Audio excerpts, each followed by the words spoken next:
So you understood what I was talking about this morning?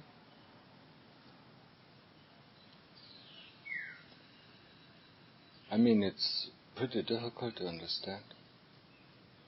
It's a completely new perspective. I mean, our society is based on using. Yeah, we are using others and others are using us. That's a common principle. That's it. That is how community works. I mean, there's nothing, to feel guilty about. I mean, that is just the way it is. I mean, even if you do not use people, but, there are only a few people in this whole world who don't use other people. And they have to live like hermits. But they still use the plants. They need some food, some shelter, some clothing to protect them, so they have to use the animals, and the animals are also beings.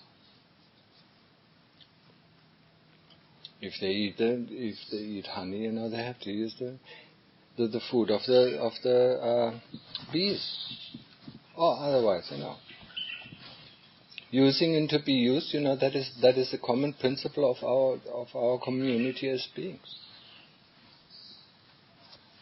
Just to make it, I just wanted to make it clear, for us, to see.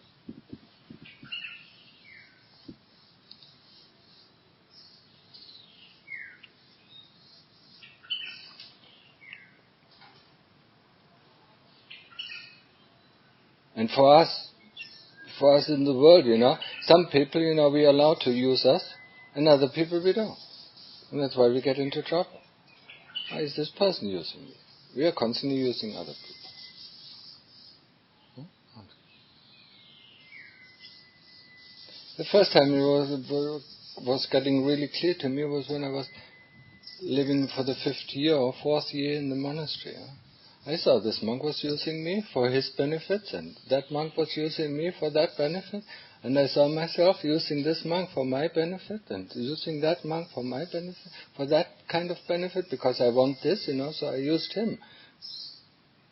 And he wanted that, and he used me. But that is pretty common, in a community.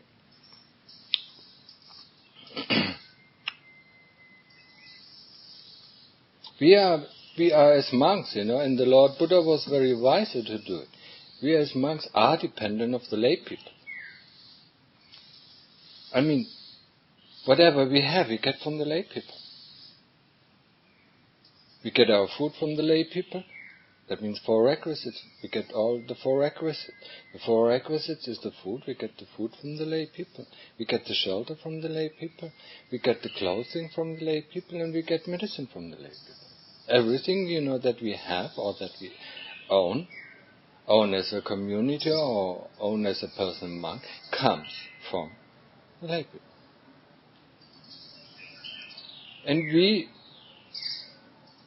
are the field of merit for these lay people.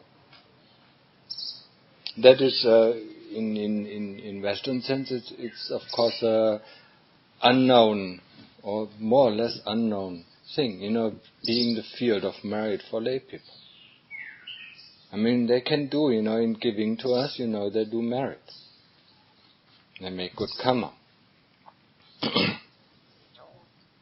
So the Lord Buddha, wise as he was, he didn't allow the monks to become independent. Because he wanted this dependency of the lay people and the monks. So that the monks, if they are finished with their training, they can teach the lay people to become better people, to follow the rules. The Lord Buddha himself was teaching the lay people. He was teaching them the 5 precepts, mostly of all, He was teaching them the 5 precepts. He was teaching them respect and generosity and gratitude. I mean, that is the most common teaching, for the lay people. Whoever wants to go and go along the path of practice to the end of dukkha, he has to undergo some further training. So that is the thing that the monks give back, but it's not in any sort of material form. It's all immaterial.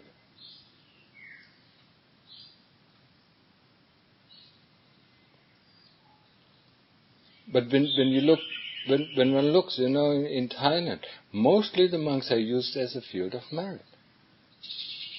Only renowned acharans are used as a field of source of Dhamma. Dhamma you can see as the water, that extinguishes the fire of lust or greed in their hearts, or reduces the water of Dhamma. But when we look now and see Chaitanya Mahaprabhu, he is mostly used as a field of merit. People want to give. He doesn't need these things. We have our four requisites, and our four requisites are minimum. What we need. A bowl of rice every day, it's satisfactory for us. Once in a while, a bit of medicine, and once in a while, a new piece of cloth. And or some sort of shelter. When we don't find a cave or under hanging cliff.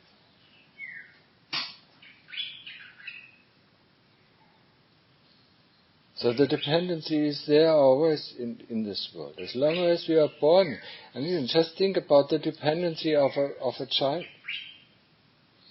We are dependent on our parents for at least 15 to 16 years. Before we can stand on our own feet. And then, of course, we try to pay it back if we can. We give other people, other beings, the chance, to be raised by us, to be fed by us, to be cared for by us. If you're not, then we can go out in other fields.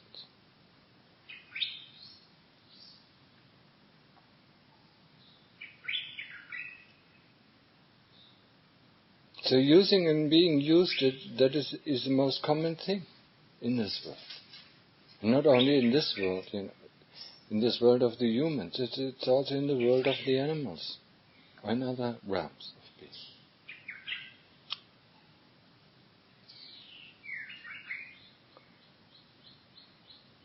But the situation of a lay practitioner practicing in a monastery is a bit different. He is neither a monk nor is he a layperson. He is, though he is called in Thai, he is called a monk, but not in the when you look at the true word for monk, it's an ordained monk. Monk in the sense of a practitioner. He is a practitioner. So he comes into the monastery. He's invited by the monks to come in a monastery, like you invite your friend to come into your house, and your parents automatically will care for him, give him shelter or give him food. So the lay people, and it doesn't matter if they are Thai lay people or Western lay people, they are cared for. They're invited to come to this monastery. They're invited to take care, to participate in the practice of this monastery, and they're not required to give anything. They just take share. They just take share in the life. If you want to consider it, the best example to consider it, they're just like children of the monks. The monks take care of them, they feed them and they give them shelter, and they also teach them. So they're actually, more in the role of the parents. And it is different. And we certainly do have to have a certain amount of respect and a certain amount of gratitude to be able, and especially as Western, to be able to take that what is given to us. A child, doesn't think about it, but we are adults. But we live like a child in this monastery. And we actually cannot pay back. There's no way, to pay back the generosity that comes from the monks or from the monastery. Even, we can give a little, that is fine, or we can give much, that is also fine. But it is like the Lord Buddha said, you can't pay back, even if you work your whole life very hard. You can't pay back the merit that your parents did unto you. It's impossible. It's so much merit that they did for you in these 15 or 16 years that they raised you. It's impossible to pay back to your parents. I mean, you can be a good parent, and give it forth to your children, and then they give it forth to their children, and so on and so on. So it's a different kind of role, yeah? When people come as lay people, and I'm not talking only about Westerners who come to a Thai monastery. I'm talking about also Thai lay people. They're in a special situation. They receive the food, they receive shelter, and they receive all the things that they need, and including that they will receive Dhamma instructions. Not like you go to a meditation center, you pay your amount, no matter if it is asked for, if it is hidden behind dana, give dana as much as you want. That also you feel you paid for something and you get something. But in a monastery we are on the receiving end. Well, it's not very different from a monk, A monk is always on the receiving end. A monk gets everything what he needs for his life from the lay people. So a practitioner who's lives in the monastery like a monk, gets everything also from the lay people, or in this case from the monks. So give your heart a little twist. Try to understand it. There's nothing wrong, and you don't even have to feel guilty about it. See it as your good fortune.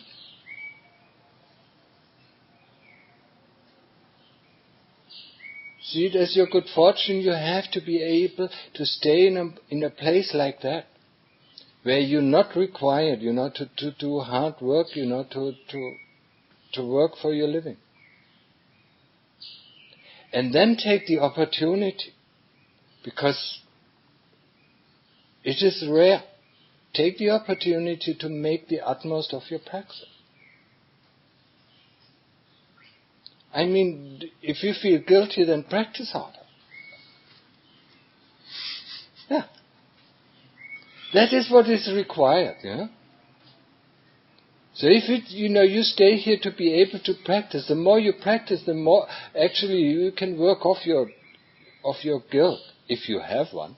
You don't feel to be guilty. I hope, I explained it. I explained the situation thoroughly enough for you to understand. But we just do not sell Dhamma. Yeah? Maybe there are monasteries, who ask you of money or ask you for your support. It's their problem. But it's not within the forest tradition. I mean, we receive as monks, we receive everything for our livelihood. And when we are then in the position, to give, then we give everything that we have. And you don't have to feel guilty, that something is given to you. I know it is, especially in the Western culture, it is deep within us. We feel guilty and we try to do something. Just try to practice a bit more. And then, then share the merit of your practice with the people who are around you, with your co-practitioners, with the monks, or with the lay people who support you. Okay, that's fine. That's all what you can do. And actually, this kind of merit is not less, than any other thing.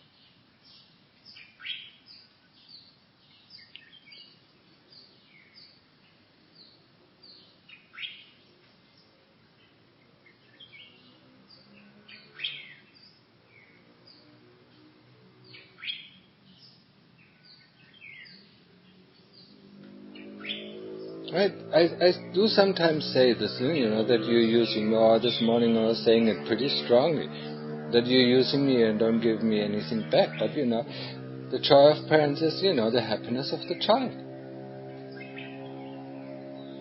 And that's the joy of the parents, They, of course, they have to suffer a lot, because of that child, because they constantly have to look after it, teach it, make it a good person. So does the monk have to look after the lay people who come here to practice, to make it a good person, to feed it, to look after its needs. But the joy of a monk is if that person, develops in his practice. I mean, as I said this morning, get independent as soon as possible. That is the biggest joy you can get. And then go out and whatever you want to do. Then you can go in the field of a lay person, or you can really ordain as a monk. Whatever is your choice. When you become a lay person, then you can support the monastery. I mean, the monasteries that support lay people, or the monastery that just support the monks practicing in different ways.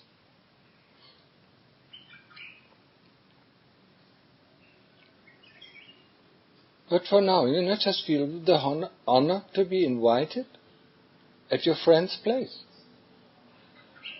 And friend is not a bad word, The Lord Buddha said, Akalayana Mita, and that is a spiritual friend. So he invites you to come. And the Kalayana Mita is as was pointed out by the Lord Buddha, is full of the spiritual life, is 100% the spiritual life. It's not only like the Venerable Ananda suggested, Lord Buddha, having a Kalayana Mita is half of the spiritual life, isn't it? No, don't say so, my Venerable. Having a Kalayana Mita, a spiritual friend, is 100% of the spiritual life. He can give you, he can guide you, just like a friend can give you and guide you and help you and support you. A good friend is there, I don't know, not in many countries it's any more known, what a good friend is there. A good friend is just like your father and mother, who completely support you. Whenever you're in trouble, they help you out. Whenever you do something wrong, they scold you. And say, that's not the right way, my dear friend, That's a way, that goes to destruction. And so is it with a monk or with a teacher, who tells you, this path, my dear friend, that goes to destruction, or this path leads to hell, or this path leads to the animal realm, or this path leads to the ghost realm. I would advise you not to walk any further on it, and redeem your action and cleanse your heart. And that is what you come here for, to cleanse the heart. And cleansing the heart, it starts with sati, and it ends with sati. Sati, mindfulness, is the most important thing in our practice. It's just so utterly important. So important that the Lord Buddha said, somebody who has mindfulness for 7 days and 7 nights can find enlightenment after these 7 days or 7 nights. He never loses his mindfulness in these 7 days and 7 nights. So he can find enlightenment. That is the importance of sati. That's the importance of mindfulness or awareness. And then he goes on, if your mindfulness is not that firm, it might take you 7 weeks, 7 months, or 7 years, or 7 lifetimes. It depends on the strength of sati. So that is what we are going to develop. In the beginning, we have to develop sati, sati, sati, sati. And without sati, we don't get any step further, we always get a step back. That means, if we prepare ourselves our coffee, our mindfulness is with preparing a cup of coffee. And our mind is not going, what am I going to do after drinking the coffee, or what did I do before drinking the coffee? It is only obsessed, or it is only observing the making the drink and the drinking the drink. And it's the same thing, with going to the toilet and shit. I mean, we are only observant of the the action of relieving us from the shit that is in our intestines. We are not concerned what we are going to do next, and we are not concerned what we are doing, what we did before. That is mindfulness. And the same thing with washing our clothes. Washing our clothes. We are mindful washing the clothes. And mindful washing or doing any kind of action, drinking or, relieving us, or even washing or taking a bath. We can be mindful of the Buddha, or we can be mindful of the Buddha and the movement of the body. And that is especially useful when we wash our clothes. We do a lot of movement. Or when we sweep the path. We do not think what happened before, or what we are going to do now, and what we are going to do after, and what we are going to do after that, and after that, and after that. Because then we are not mindful. Then we are not aware of what is going on. Then we do not catch these little glimpses that come up during washing. I just don't like it. It's unpleasant. Why do I have to do this washing? Or why do I have to do this sweeping? We catch them immediately, and we just broom them out. We just what's the proper word? I don't know. Grab them out. That's the Thai word. We just sweep them out. If we are not mindful with whatever we are doing right now, even when we change our sitting position, or when we scratch, then we know, we are mindful that we are scratching, and we are not thinking about something else. We are just mindful of scratching. And then actually we might even be so aware that we know that the scratching actually does increase the pain instead of reducing the pain. We don't notice it, so we scratch and we scratch and we scratch, and we think, it is reducing the pain. But actually it is increasing the pain. Because we don't get all these things that happen, in our life, and practice is the practice is not only the formal sitting practice and the walking practice. That is what is getting us, wisdom and our samadhi. But the practice is actually the practice of living in a forest. That's why a forest tradition is called also the forest university. The forest teaches us. So we have to be mindful of what is going on. When we walk down the hill, we are mindful.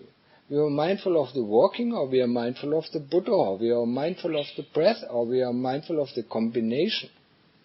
There's a lot of action going on within our body. When we walk down or when we walk up. But we think only, why, now I'm only at half, or now I'm, I still have so much to go, so much to go. That's what we think, That is not mindful. I mean, just taking one step at a time. That is mindful, being aware of the step and the movement and the muscle. And the muscles, of course, do ache, because we are not used to it anymore. In 2 weeks' time, nobody will think about anything anymore, because we are used to it. Our muscles that have not been used, and I notice it very much, have not been used for 10 months, are showing off. They're showing a change. And we call it pain or ache or whatever. But it's just a change. Now they are going to be used, something that is rusty, of course, until it moves smoothly, it takes a little bit of force. So, that's all what is happening within our body. This muscle is moving, that muscle is moving, this kind of flesh or the muscle pad or whatever, is moving as well. And things that have been quiet through our position or through our doings in the past, that have never been moved, are suddenly going to be moved and are giving us some pain. But actually what is happening is some changes are taking place. And changes are constantly taking place in our body. So I just want you to be aware. I just want to be much more, having much more sati, much more mindfulness on what you are doing. In every kind Even if you get up then, when the talk is finished, when you get up, be mindful of getting up. Be mindful of walking down the stairs. Be mindful of brushing your teeth. And don't think ahead.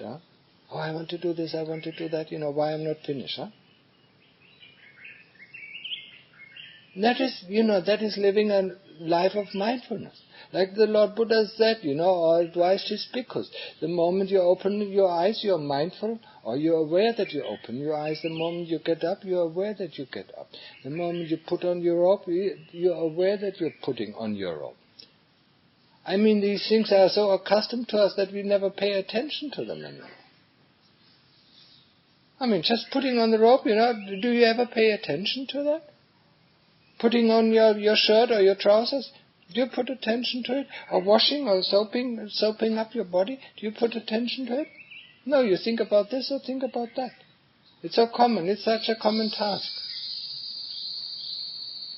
Even eating, you're not even aware, of chewing. You're just aware of what you eat, what you want to taste next. Chewing and gulping it down, or putting it down the throat, how it goes down the throat, the food, Are you aware of that?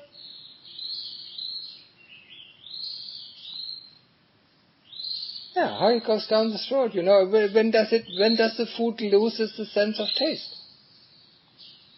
I mean, that are all areas of investigation. We do still have to live, and when we do still have to live, we have to eat and we have to drink, and we have to shit, and we have to wash our body, and we have to wash the utensils that we are using. Clean. Isn't it? But, we are used now for 30 or 50 years, to these common tasks that we never pay any attention to them. And that's where our mindfulness is lacking. And that's why our practice is not progressing so much. Because we lose a lot of our attention, we lose a lot of our focus in these simple tasks that we think, that are necessary for our life, to live on, that we think are waste. No, use them. Use them for your wisdom. Use them for investigation. And you will see, washing clothes is not as bad as we always think it. Doing this or washing dishes is not as bad. It's just an action. It's just a movement of this muscle and that muscle. When we walk up, it's a movement of that muscle and this muscle. I mean, we have placed symbols on it. We have placed symbols on work, and we have placed symbols on pleasure. I mean, one man's pleasure is the other man's pain. Like one man's poison is the other man's medicine. I mean, it's just a definition. And that is, all our life is defined. It's defined by our own definitions. And we constantly struggle again,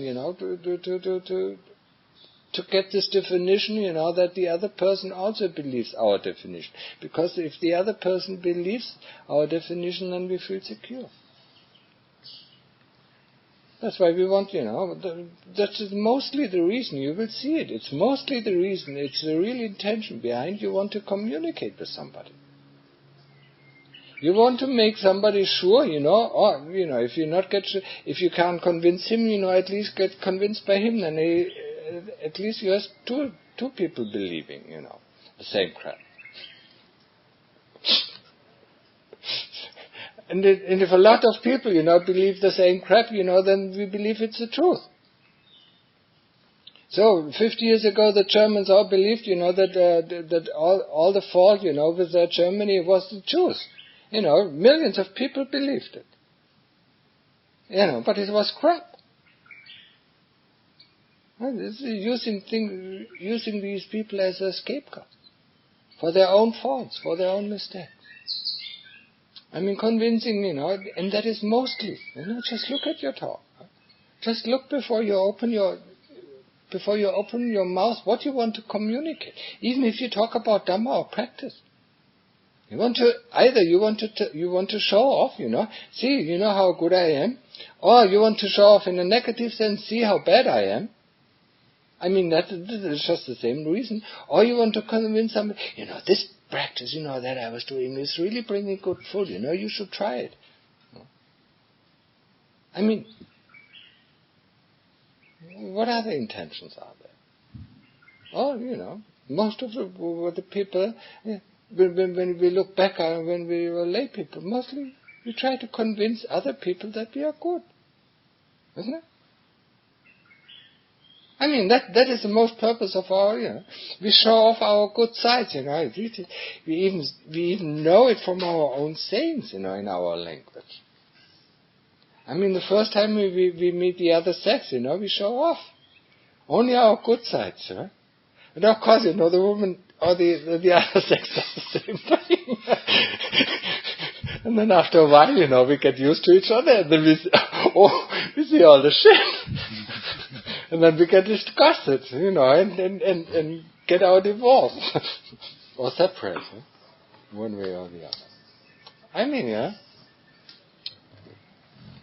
and just like it said, life is just showing off, Or convince other people. I mean, if my purpose of teaching is to convince you that my practice is good, my practice is useless, really.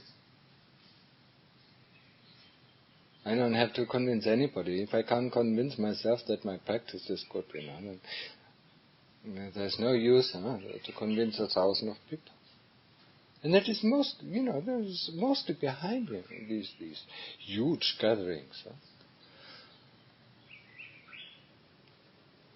I mean, that doesn't mean that the practice is completely useless. But it means you will lack confidence. And where is the confidence? Where can we find our confidence? Well, we can find it in our heart. That's where it is. If we know something is good, we know it in our hearts that something is good. Even if the other person tells us this is shit, we still know it's good. Because we have a good feeling. I mean, a good feeling is an indication that something, is good and not bad. A bad feeling is always an indication that something is, not right. I mean, the moment our heart gets excited, we know there's something not right, we don't know yet, if it's really bad or if it's not so bad. But there's something that's not right. Because we get excited. And excitement can be in a negative sense, however we put our definition on it. It can be in a positive sense. Lust is called, and lust we normally consider as a positive sense. It's also excitement. Fear we consider as a negative, in a negative sense. And that is not so exciting. I mean, fear is pretty much, depressing. All the negative things, Just, and all, point back to the root, what is actually going on? I mean, there's a feeling, okay. The feeling instantly we know if it's good or bad, or if it's neutral. That means if it's pleasant or unpleasant, or it's neutral. We know it. We don't have to ask, this person, is my feeling good or bad, or is it neutral? We know it. Instantly we know it. We know that there is still, that there is still this body, and with the body comes the 6 senses. We know that they are still there. So keep everything in the confinement of the 5 khandhas, of the 5 groups. And then we don't need these labels. This is good and this is bad. This is lust and this is greed. We just see what is going on. There's a Vedana. There's a feeling. That triggers a thought or a memory. Oh, okay, that is a memory. And the moment we say there is a memory, that memory is gone. There might be a new memory. If you can't, if our mindfulness is not so much, then this Vedana and memory and thought goes through a few cycles to build up an emotion. And then we have to deal with the much harder stuff. I mean, I'm depressed. I'm not good, That I'm not good doesn't come, come in, as a first thought. It comes in through an unpleasant feeling and comes through a memory. I had this again, and that is because of that, I feel guilty about this or I feel guilty about that.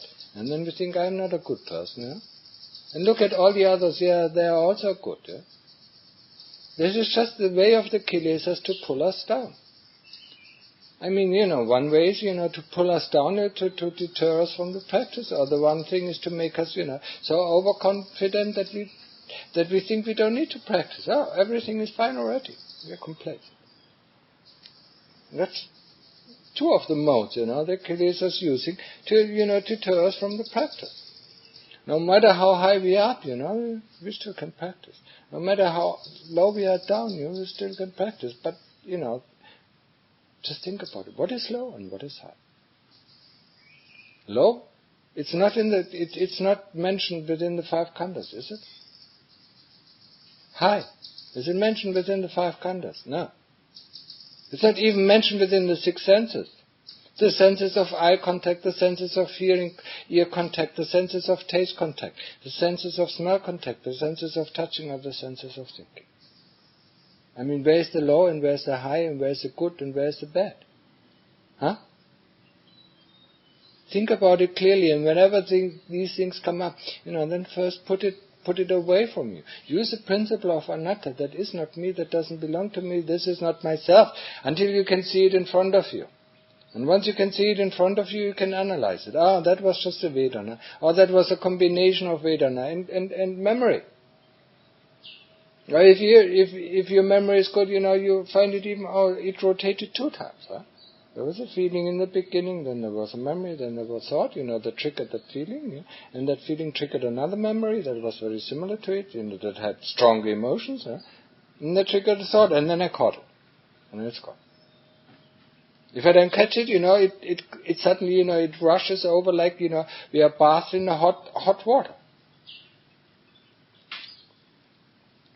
I mean, just don't let that happen, Just raise your awareness or raise your sati or mindfulness. It's just the same thing, It just means the same thing. Mindfulness, sati, or actually mindfulness, can be mind emptiness. It can be also having the mind full of one thing.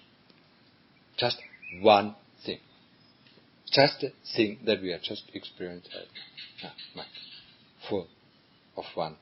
Not of thousands.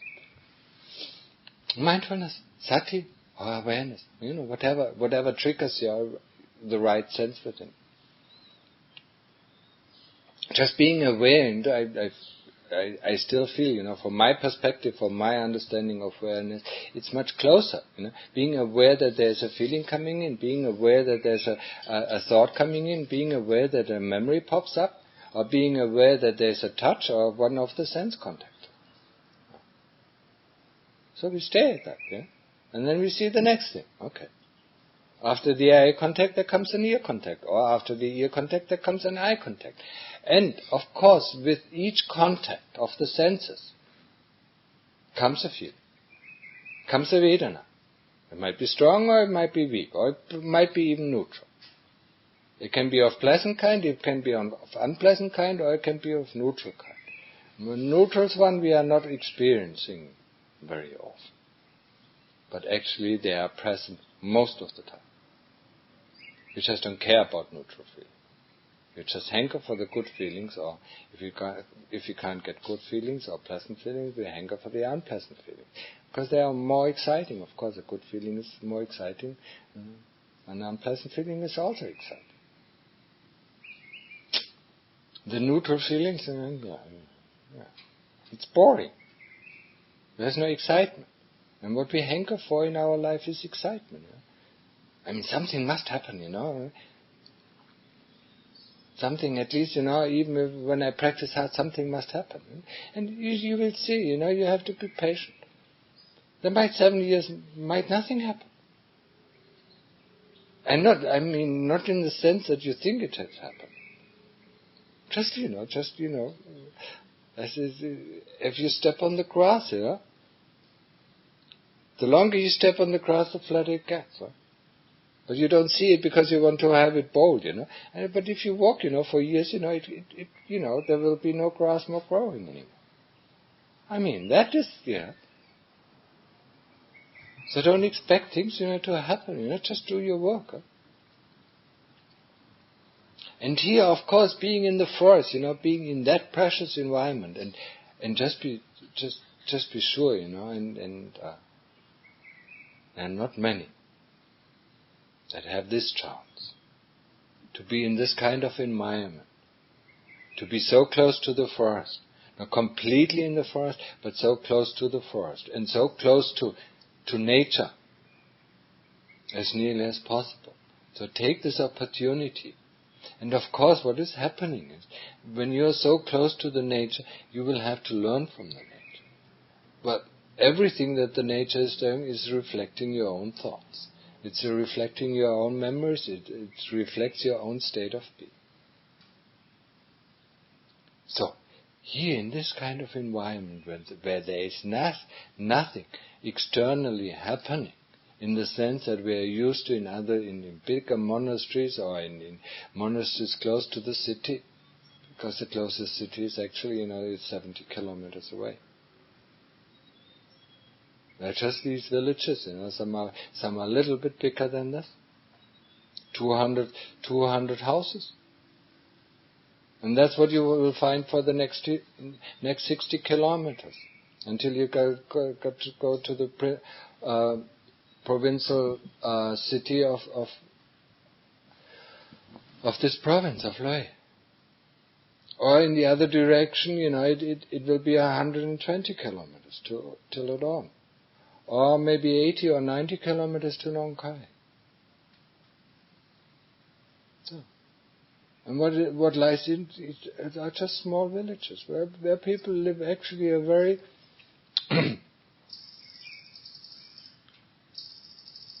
simple life. And we take part in the simple life. There's not much happening. So, and if there's not much happening, or whatever we experience is happening within our own chitta. And that might not be easy to take.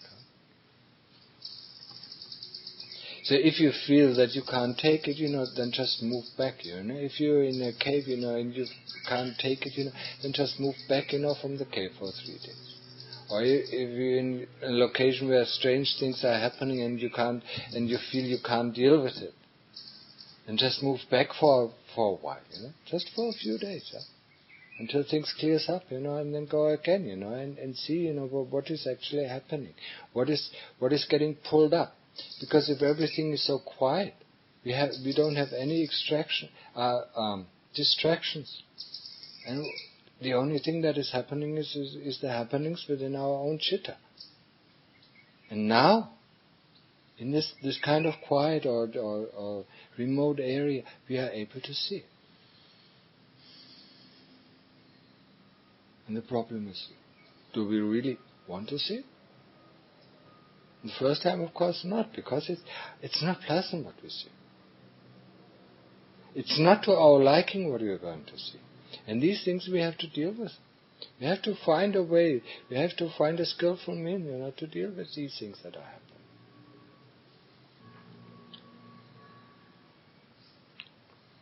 So I won't scold, if I see you attracting, or even if that place becomes too much, then go down to the village monastery. That's fine. I mean, I don't scold you. I know how difficult it is. Some people can take it better. Some people cannot take it. And I will, But however, if you think, you want to break instead of make it, then I will give a recommendation to let go of it. I might see these things a little bit before you. It's not good, to break something. It's always good, to fight is good. To fight the things that are within our chitta, that constantly bother us, this is fine. It's fine. But, to break it, to actually to break through it.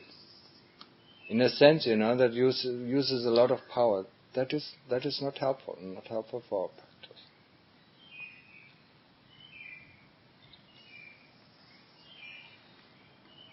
So be skillful. Be skillful in all these things. Just see, what is coming out. And the more mindfulness you have, the more easy it is to see. It is just like having a bright flashlight. Yeah?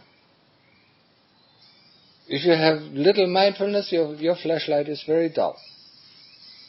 But if you have 100% mindfulness, you see everything. It's just like you're holding a flashlight and you see every scratch, every move, everything, every piece of dust. So that is the importance of mindfulness. And now coming back to mindfulness, it's a good way to end this talk.